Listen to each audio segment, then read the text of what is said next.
least women cheat up. Like, if your girl's gonna cheat on you and you work at FedEx, you best believe she's cheating on you with the CEO of Amazon. Y'all would cheat with a peanut butter and jelly sandwich if you could. I mean, yeah, you're right. You're not even wrong. You see, with us men, when we cheat compared to when y'all cheat, we cheat just to get a quick nut. Whereas y'all cheat with a guy you actually like, and typically a guy that you think is better than your current boyfriend. You see, what women fail to realize is that y'all live in an abundance lifestyle. Us men, even if we're an attractive man, do not have as many options as a pretty woman. So all y'all gotta do is go to y'all DMs, your matches on Tinder, and pick out the best option that fits your criteria. I just need women to realize that it's 10 times easier for her to cheat up than a guy is, and that's just facts. And another thing to add on what he's saying is that most men, we don't really care about a woman's degree or a PhD. We just want a nurturing woman. We don't care how much she makes. It could be a chick at McDonald's, all right? We really don't care. No one should be surprised by the results of a study looking at the causes of infidelity in partnerships, which concluded that this one factor accounts for a disproportionate share of cheating. It's not anything other than individuals who are the root of the problem when it comes to cheating. If you're married or in a committed relationship, your spouse or partner or boyfriend or girlfriend spends time with their pals.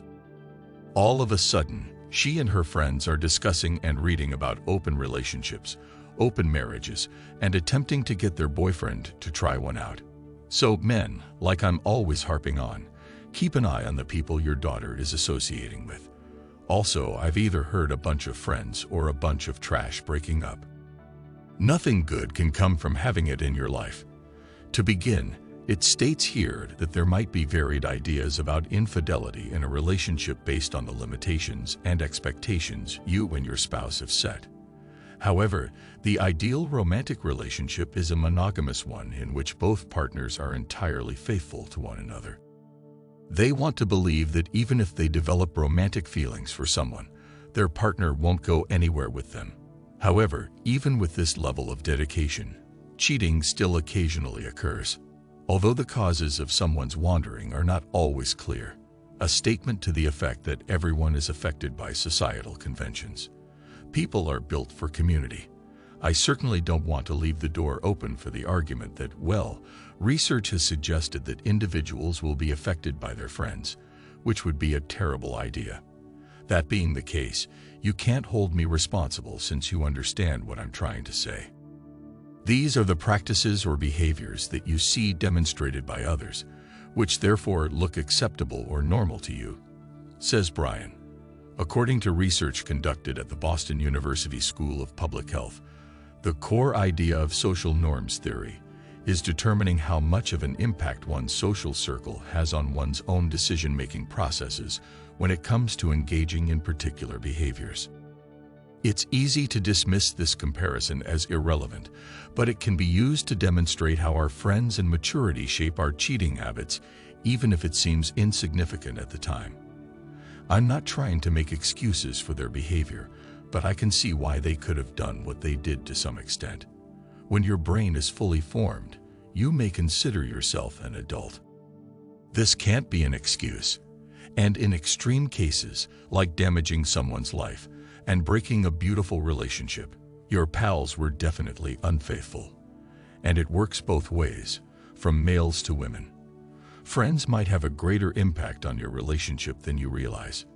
You may say they're sheep. It's because of this that we now live in the world we do. Most individuals will go along with the crowd since they are followers. They don't want to use their own minds. That's the bitter truth, even if they don't want to accept it. It states that people in monogamous relationships typically employ methods to lessen their feelings of attraction to other partners and resist the desire to cheat. Guys in relationships are watching this not just for the entertainment value, but also to pick up some pointers, as I am always telling you. If you're seeing a girl and feeling pretty comfortable about things, but then you meet her friends and realize something is different, it can be because they have boyfriends that are too flirty or like to display their bodies.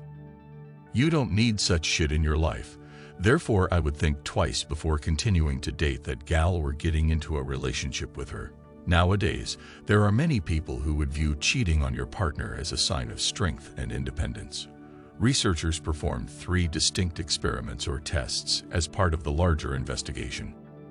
They were initially given a prompt to write down their first spontaneous desired fantasy, after which they were tested and scored on their levels of desire in relation to both their existing and potential sexual partners. In the second experiment, researchers employ stricter criteria to gauge the relevance of exposure to various types of dishonesty. To do this, participants read narratives focusing on either romantic infidelity or academic dishonesty.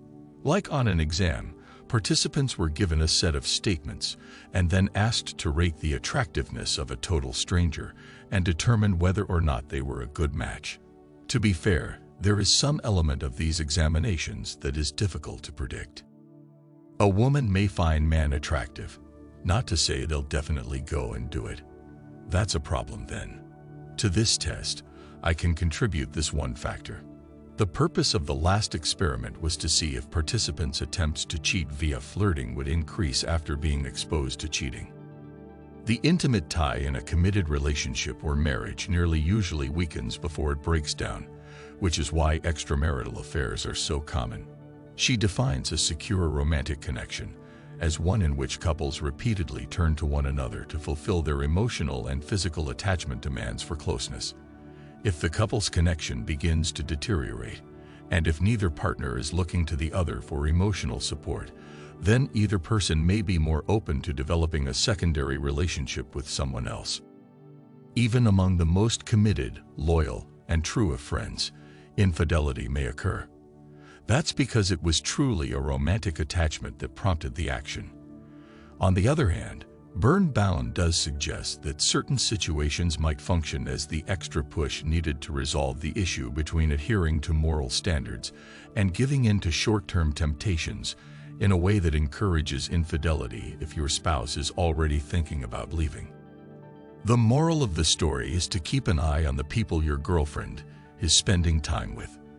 The 4% of women who tune into my shows would do well to keep an eye on the people their husbands or guys are associating with. In all likelihood, that is impossible. There's no way he'll comply. However, he could.